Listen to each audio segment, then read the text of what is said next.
I mean, what is a little bit surprising at this is we have had the Vote Blue, Go Green campaign from David Cameron onwards for the Tories. It has been like a little bit of a religion, the environmental agenda. It now seems like an awful lot of people are turning their back on it. Yeah, it's interesting. Remember that Michael Gove himself was the Environment Secretary in 2018 when net zero was passed into law.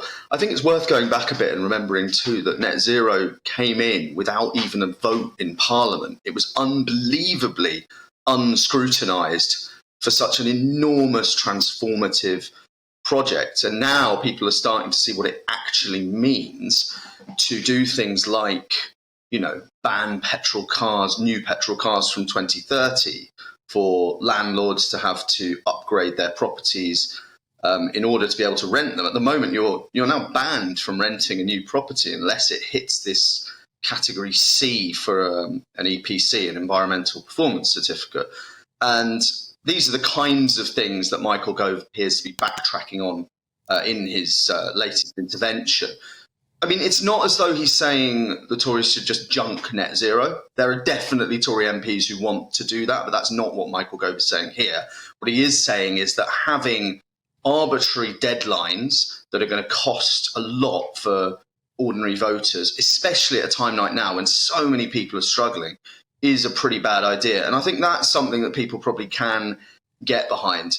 I agree with him when he talks about it being kind of quasi-religious thing. I mean, especially if you look at the more extreme ends of the environmental movement, it really is like a kind of, an end of the world doom cult. You look at people from Just Stop Oil and stuff, and their behavior is literally like a religious one.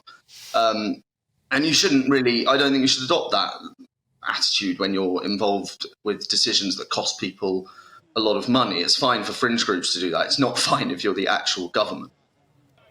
And the timing of this is really interesting, isn't it, John? Because obviously Michael Gove's intervention is after the Tories clinging on to the seat of Uxbridge, which by all intents and purposes should have really gone to Labour, or was expected to go to Labour, being Boris Johnson's old seat. But they managed to cling on there by weaponising ULEZ. And again, it's not only because of the environmental concerns, but it's the cost, isn't it? It's the cost for people in a cost of living crisis.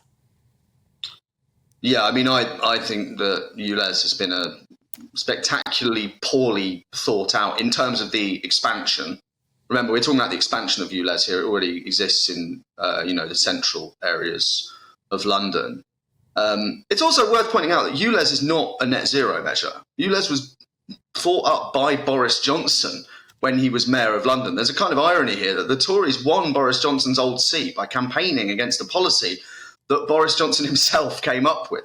Although we should say he did not want to expand it to the outer parts of London, where voters often don't really feel like they're Londoners.